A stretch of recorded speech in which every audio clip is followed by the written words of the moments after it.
The empty seat beside her. The gala hall shimmered beneath a ceiling of crystal chandeliers, each drop of glass reflecting laughter, nostalgia, and the quiet ache of memory. Faces smiled, photographers flashed, wine glasses clinked, and tuxedos blended into flowing gowns like a dream orchestrated to convince the world that everyone was whole. Sandra Bullock sat at the long oak table dressed in deep green, a shade that wrapped around her like the forest she used to run through barefoot as a child.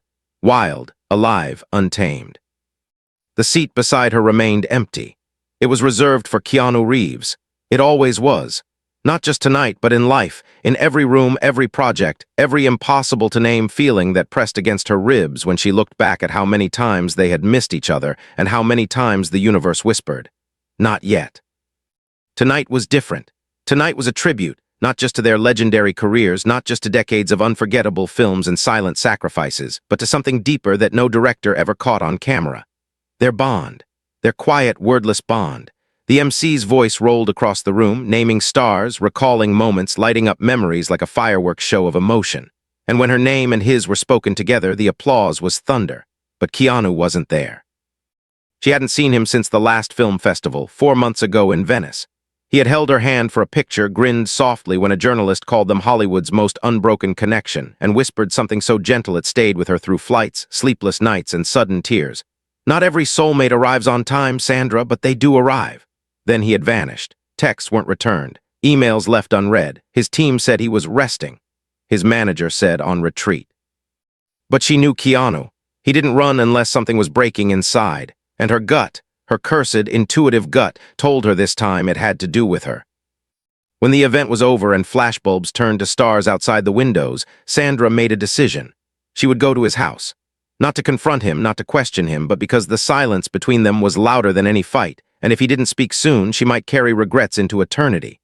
She slipped away from the waiting crowd, ducked behind the service corridor, heels echoing on polished tile like defiance. She didn't even stop to grab her coat. His home wasn't far. A 30-minute drive through winding Hollywood hills past roads carved by dreams and nightmares alike. When she arrived, the gates were open, a surprise that unsettled her more than relieved her. Keanu never left things open, not his home, not his heart, not his life. The air was unnervingly still, like something was paused. Even the wind held its breath. She parked and stepped out slowly, her dress trailing behind her like the years they never got right. The house was dim, shadows whispering against furniture that once held warmth. She walked in, the door creaking not with rust but with hesitation, as though it too questioned her arrival. And there it was, the hallway. It looked just like she remembered it, lined with pictures, dim lights running low like embers. But this time, one door was ajar. The hallway was longer than it should have been, like a dream stretching and bending, making you walk more steps than you remember. And somewhere, faintly, a piano played, soft, imperfect notes. Her heart caught in her throat. It was him. It had to be him. She stepped closer. The door opened slowly under her hand, and what she saw on the other side wasn't just shocking, it was shattering. Keanu Reeves wasn't sitting at the piano. He wasn't meditating or reading or watching the stars like she had always imagined he did in solitude. He was kneeling on the floor, face buried in a letter, shoulders shaking in a way she had never seen from him, not in loss, not in love, not even in the quietest moments of grief. This wasn't acting. This wasn't cinema. This was real, and beside him was a framed photo of her, of them, from a night long ago she had forgotten, but he hadn't. Sandra didn't breathe. She didn't blink. She stood in the doorway of the one man she had trusted beyond logic, and for the first time in all the years they had danced around what was and what could be, she realized just how deep his silence had gone. And maybe, just maybe, she was the reason he broke. A letter never sent, a truth long buried. Sandra didn't speak. Her hand trembled near the doorknob, and her body remained half in shadow, half in memory. The soft, golden light from the study cast Keanu in a kind of sacred stillness, his frame hunched, the letter pressed so tightly in his hands it seemed to fuse into his skin. For a long moment, she didn't know whether to walk in or vanish. Her breath caught somewhere between the two, balancing on that invisible line that had always lived between them.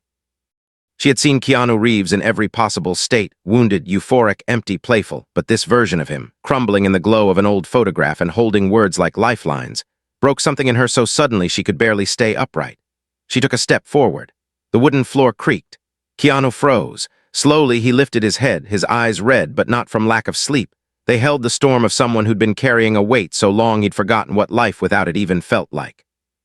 Their eyes met, and in that gaze, time collapsed.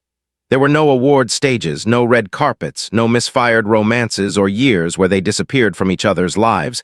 There was only this: two people, both too late and somehow still perfectly timed. He didn't stand. He didn't hide the letter or the photo.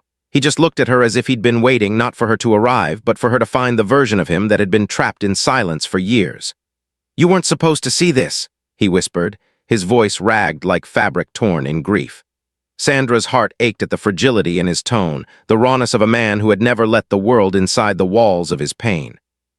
She stepped in, slowly, carefully, like approaching a sacred place, and sat on the armrest of the nearby chair. "Then why did you leave the gate open?" she asked gently, not accusing, just trying to understand. Keanu looked down at the letter again, and for the first time she saw the envelope, her name. Written in his handwriting, the one she remembered from post-it notes during shoots, the birthday cards he used to leave at her trailer, always signed with a sketch of a little motorcycle and a quiet heart. She picked it up, hesitating. "How long ago did you write this?" she asked. His eyes didn't leave the floor. 3 years, he said, "but I wrote the first version 20 years ago." Her throat dried as if the air had been pulled from the room. 20 years. That was around the time of that film in Vancouver. The long winter shoot, the laughter between takes, the night he gave her his jacket even though he was shivering. She had thought it was just chemistry, or kindness, or Keanu being Keanu. She hadn't known, no, she hadn't let herself believe that it had been something more. "Why didn't you send it?" she asked, her voice softer now, not just for him, but for herself, for the girl she used to be who had always sensed he was hiding something but never knew how to reach in. Keanu finally stood. He moved to the window, looking out at the distant city lights like they held an answer he was too afraid to hear from her lips.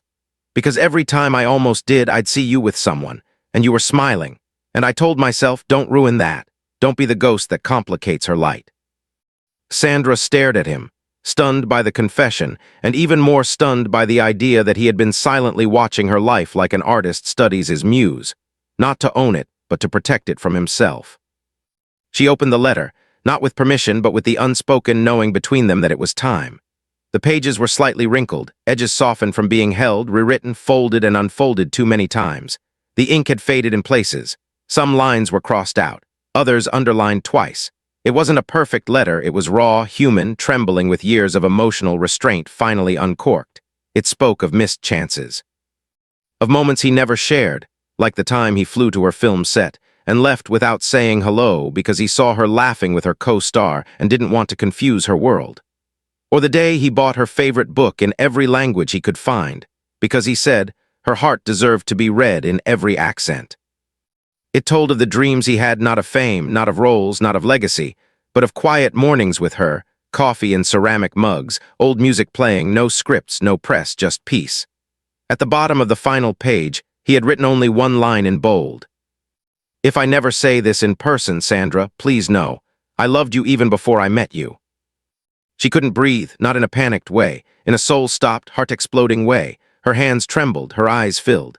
And for the first time in a long, long time, Sandra Bullock, the woman who had carried loss and laughter in equal measure, felt something inside her thaw. Keanu hadn't just vanished. He had imploded quietly, piece by piece, because the weight of unspoken love had become too heavy to carry through a life of pretending. "You thought I wouldn't want this," she whispered, her voice cracking through the weight of everything unsaid. Keanu didn't turn, he just said, "I didn't want to be your burden." Sandra stood, walked over. She placed the letter on the piano and then gently turned him around. His eyes avoided hers at first, but she held his face with both hands, not like a lover, not like a friend, but like someone reaching through the past, forgiving all the moments they were too scared to choose each other. "You were never a burden," she said, her forehead leaning into his. "You were my almost, my what if, and maybe my always." The tears came then, not dramatically, not for the camera, but because two people wrapped in years of public smiles and private grief had finally found the one thing they were both terrified to believe in: a second chance. And in that quiet house, in that hallway once filled with silence, something unspoken finally exhaled. They didn't kiss. They didn't promise forever. But they stood there, forehead to forehead, breathing the same air, heartbeats sinking for the first time in decades.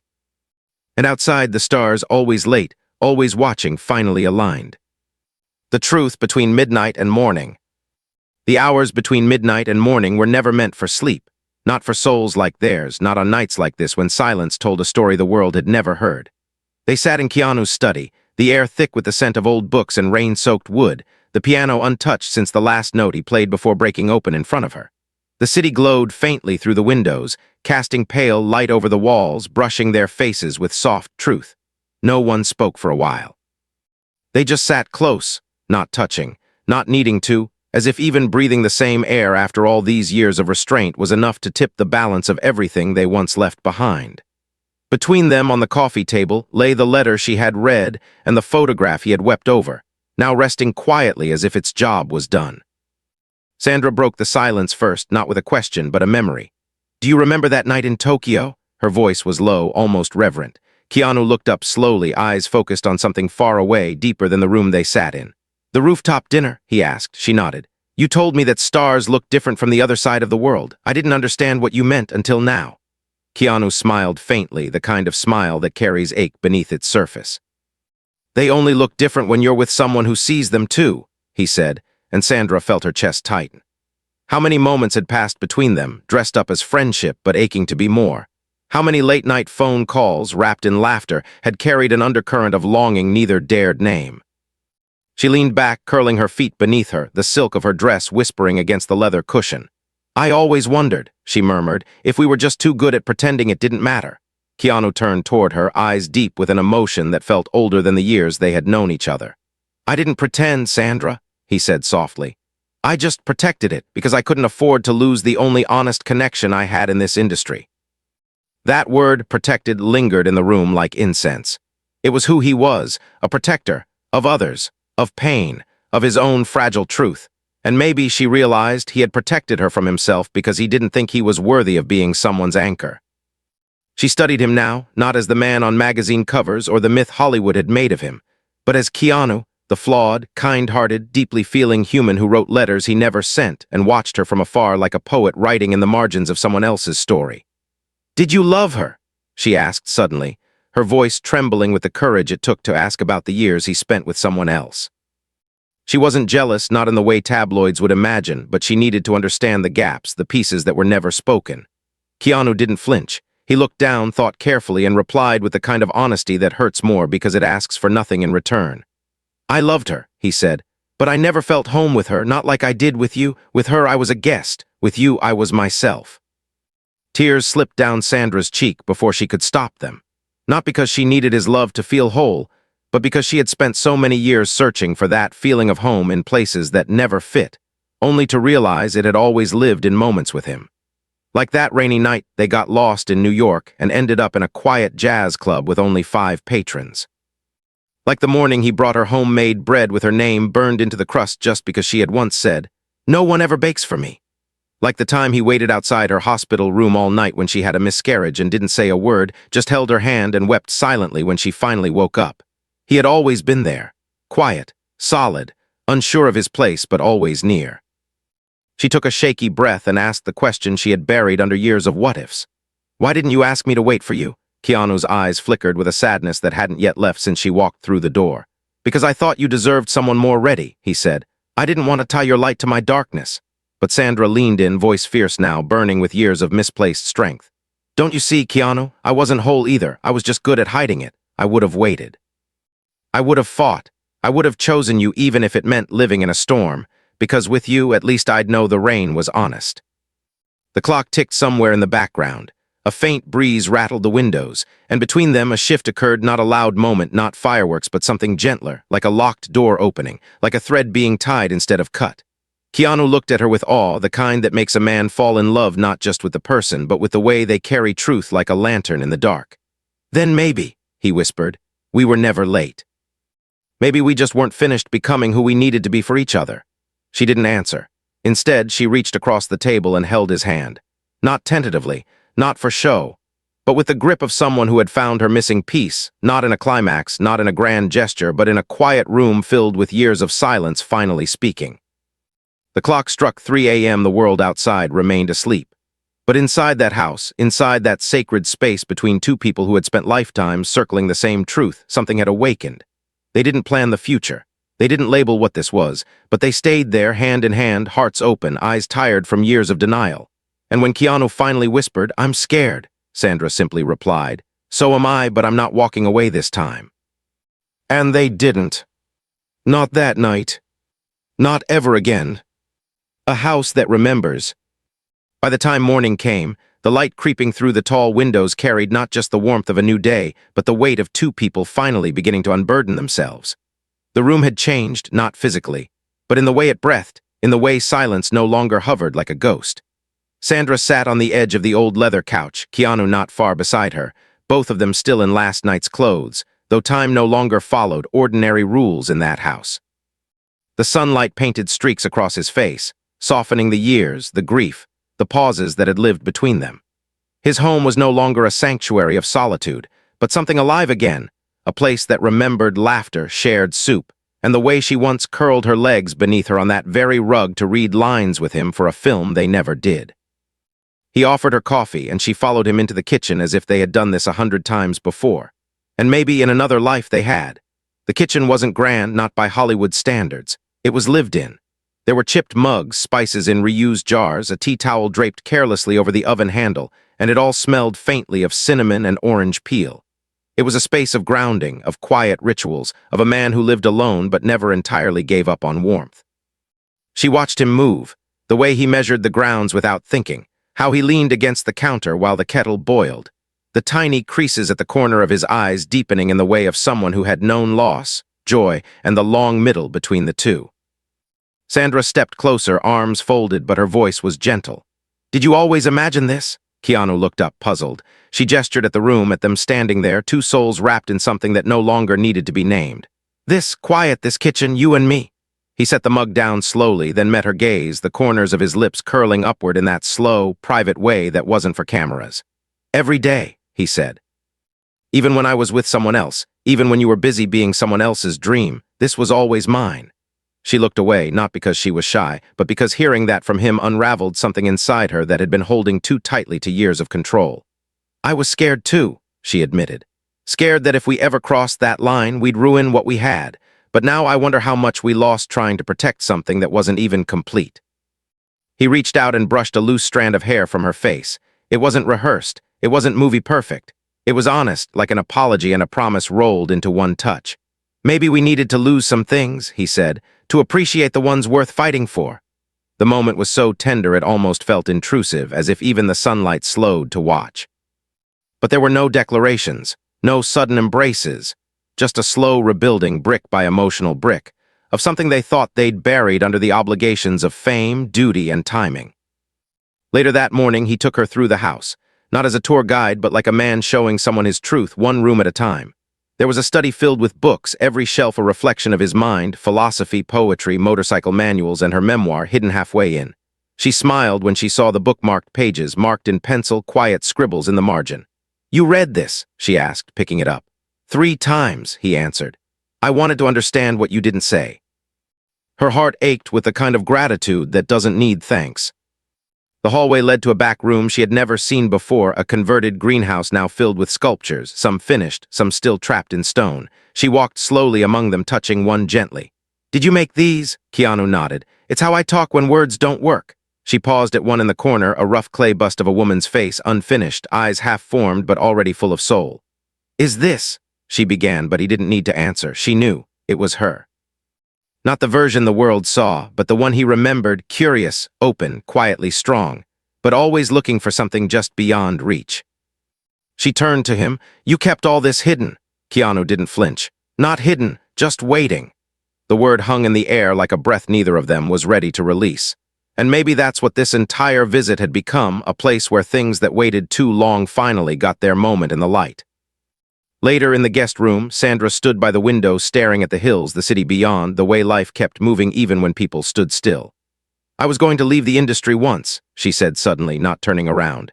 "After my mom died, I didn't tell anyone. I packed boxes. I had a house picked out in Oregon. I wanted quiet, stillness, a place where no one knew me." Keanu stepped beside her. "What stopped you?" She looked at him now, eyes brimming with the weight of the road she didn't take. "You sent me a message, just 2 words. Keep shining. You didn't know how much I needed it then, but it pulled me back." He nodded, not surprised, as if he had always known that some part of him had walked beside her in moments she never shared. "We've always done that," he said softly, "saved each other without knowing." She smiled through the tears. "Then maybe it's time we start knowing." And with that, something inside the house shifted. Not in walls or doors, but in the air, a kind of peace, a quiet settling of truths once scattered and now collected gently in the space between their breaths. The house had seen Keanu Reeves in solitude. It had held his tears, his silence, his letters never sent. And now it saw him beginning again, with her. That night they stayed in. No dinner parties, no cameras, no performance. Just two people, barefoot in the kitchen, eating leftovers on mismatched plates, laughing about nothing, crying over everything, remembering how good it felt to simply be seen. And as the clock ticked past midnight again, Sandra leaned her head on Keanu's shoulder and whispered the words he had once written but never dared say aloud. "You were never too late. I just hadn't stopped running yet." And in that moment, the man who had loved her quietly for decades, who had sculpted her from memory, written her into pages never mailed, and followed her from afar with aching grace, finally felt what it was like to be chosen. Fully, fearlessly, finally. Where we begin again. It was 2 weeks later, though time had no real meaning anymore, not between them. Not after so many years spent running parallel, never crossing, and then suddenly colliding like stars long overdue for alignment. What had started as one night in a quiet house full of shadows had become a slow, silent unfolding, like petals finally opening after a long winter. They hadn't made any grand proclamations. There were no declarations to the world, no "we're together now" announcements, and yet something sacred lived between them, too private for headlines, too tender to be measured in ordinary terms. Keanu didn't ask her to stay, and Sandra didn't ask him where this was going. They simply stayed, not because they had to, but because they wanted to. And in that wanting, something new was born, not young, not naive, but wiser, bruised, grateful. On the 12th morning, she cooked. Not because she was trying to impress him, but because she wanted to do something simple, something human, something outside the world they both knew too well, where everything was curated, perfected, edited. She wore one of his old flannel shirts and hummed softly to herself as the pan sizzled, and for the first time in longer than she could remember, she felt like her soul had taken a breath. Keanu walked in, barefoot, holding 2 cups of coffee. His hair was a mess, his eyes still heavy with sleep, but he looked at her as if he'd woken up to everything he'd ever searched for. "You're in my shirt," he said, his voice still rough. "You're in my life," she replied, not teasing, not dramatic, just true. They ate by the open window, the breeze moving softly through the room, and neither spoke much. They didn't need to. The silence between them was no longer filled with tension or fear, but something sacred, trust. It had taken decades to earn, and now that it lived in the space between their breaths, neither wanted to break it with unnecessary noise. After breakfast, Keanu asked if she wanted to go somewhere. "I want to show you something," he said. She nodded, and he smiled in that quiet, Keanu way that never demanded anything but always gave everything. They drove for hours, past the city, through winding roads, into forests where the light filtered through trees like forgiveness. They didn't play music. Instead, they let the hum of the road and the occasional memory shared in half-sentences carry them. He took her to a small cabin near a lake, one she hadn't known he owned. It was beautiful in its simplicity. No electricity, no cell signal, just a fireplace, a dock, and 2 chairs that faced the water. "This is where I go when the world is too loud," he said. "I thought you might want to hear your heart here." Sandra stepped out of the car slowly, eyes scanning the stillness. Everything about the place was untouched, real. She walked to the dock, shoes in hand, and sat at the edge with her feet in the water. Keanu joined her a moment later, and together they sat watching the lake shimmer under the weight of the afternoon sun. "I used to imagine you here," he said after a while. "Reading, laughing, sleeping on that hammock over there." She looked at him, heart full. "I used to imagine you knocking on my door, saying you had nowhere else to go." "And now," he asked softly, she leaned her head against his shoulder. "Now I know neither of us were lost, we were just waiting for the storm to pass." That night they sat by the fire, no phones, no distractions, just each other. Keanu brought out an old wooden box filled with letters, some torn, some crumpled, some written on hotel notepads and napkins, all addressed to her. "These," he said, "were all the things I never had the courage to send." She looked at the box, hands trembling. "You kept them," he nodded. "Every word, because they were never lies, just misplaced truths." Sandra took the box in her lap, opened one gently. The ink had smudged, but the words were still legible. "I saw you today, on screen. You smiled in a way that made me forgive the years I didn't hold you. I hope you're okay. I saw a photo of you yesterday and you looked tired. I wish I could bring you tea and silence. Sometimes I walk past places we never went together and still miss you in them." Tears ran down her cheeks as she read, not because the words were beautiful, but because they were real, because someone had loved her this deeply, this silently, and the world never knew. She turned to him, eyes swollen but soft. "Why are you giving these to me now?" Keanu stared into the fire. "Because I want you to know that even when I disappeared, I was still writing to you." She held the box tighter, like a child hugging a time capsule. And for the first time in her life, she felt something she had never felt. Not fame, not validation, not admiration from strangers, but a sense of being known fully, messily, gently. The next morning, they walked by the lake hand in hand. She asked him about childhood. He asked her what she'd name a daughter. They talked about grief and gardens, about laughter, and the roles they'd refused because they were tired of playing someone they were. It was as if the years were folding backward, not to undo the past, but to make room for a better future. That evening, as the sky turned orange and the world hushed around them, Keanu knelt beside a pile of stones and built a tiny tower, one stone for every year he had loved her in silence. When he was done, he looked up at her and said, "I don't know how many tomorrows we'll have, but if I get to build one of these for every day we're together from now on, that's enough." Sandra didn't reply. She didn't need to. She knelt beside him, added her own stone to the stack. And just like that, their forever didn't need vows or gold rings. It was written in like water, letters, and stones stacked in love. The hallway again, but not alone.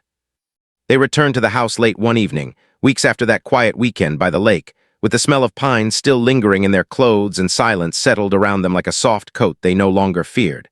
The road home hadn't been loud or fast. It was slow, steady, and in that stillness something rare had bloomed.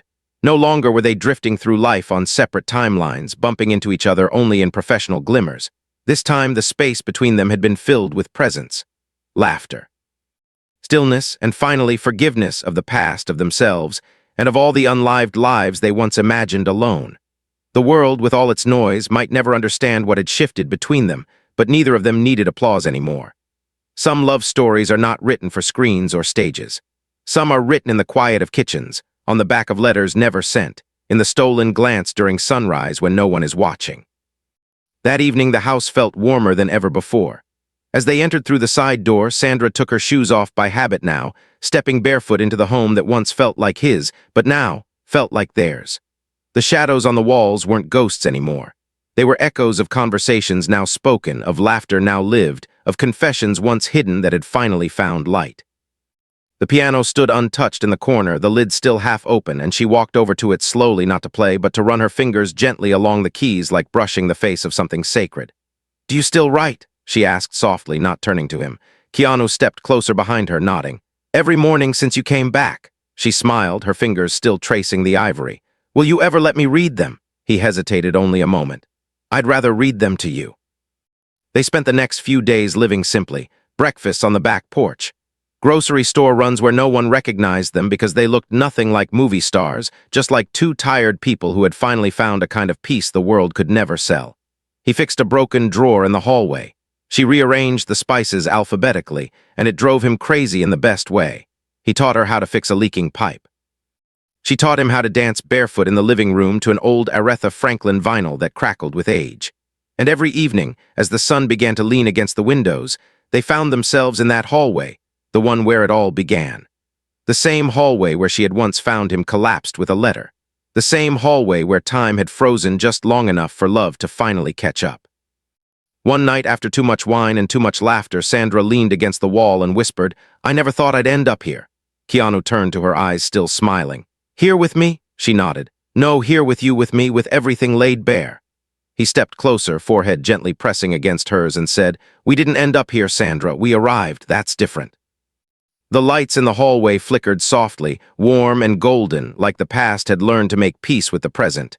She looked up at him, and for the first time without hesitation, asked the question that had lived under her tongue for years. "What do we do now?" Keanu didn't answer right away. Instead, he took her hand and walked her to the center of the hallway, then slowly reached for the old drawer he had fixed earlier that week. From it, he pulled out a notebook, leather-bound, edges worn, pages uneven. He opened it, revealing page after page of handwritten words, not poems, not letters, but entries, observations, dreams, bits of memory, all of it about her, for her, with her in mind. "You've been in every page," he said, flipping gently to a blank one. "Now I want to write the rest with you." She took the pen. She didn't write right away. She stared at the page for a long time, feeling the weight of what it meant to begin. Not a romance, not a chapter, but a life. Then slowly, deliberately, she wrote a single sentence. When she was done, she handed it back to him, eyes glistening. He read it aloud, his voice trembling. Let's grow old in the silence we once feared. They didn't need to say more. That sentence was their vow, their beginning, their promise. Months passed. Not all days were soft. Some were hard. There were disagreements, moments of distance, habits that resurfaced. But the difference now was that they stayed. They didn't retreat. They didn't armor up with pride or fear. They stayed in the conversation, in the discomfort, in the love that had taken a lifetime to speak aloud. They built routines, watering plants, making Sunday pasta, watching old black and white films until they fell asleep on the couch. There were days when one would feel lost, and the other would simply hold them not to fix, but to witness. It wasn't perfect. It was better. It was real. One evening, a year after she had first found him in that hallway, they hosted a small gathering of close friends. No photographers, no press, just people who knew them, truly knew them. And as the evening settled into soft music and flickering candles, someone asked, "So when did it happen? When did you two finally decide to stop running?" Sandra and Keanu looked at each other and smiled, the kind of smile that needs no explanation. "Not when we were ready," Sandra answered, "but when we were finally tired of not being seen." Keanu nodded. "We stopped waiting for the right moment. We made the moment right." That night, long after the guests had gone and the dishes were drying, they walked to the hallway once more, the place where everything had broken open. But this time it wasn't a place of pain. It was a shrine of sorts, a reminder. He leaned against the wall and she stood beside him, shoulder to shoulder. "It's strange," he said. "I used to walk down this hallway every night and feel like I was missing something." She smiled, slipping her hand into his. "And now?" He looked at her with the same eyes he had carried through every decade. "Now I walk it with everything I ever needed." They stood there not as two people finally together, but as two people who had finally arrived whole. And for the first time, the hallway held no ghosts, only light. Only love. Only them,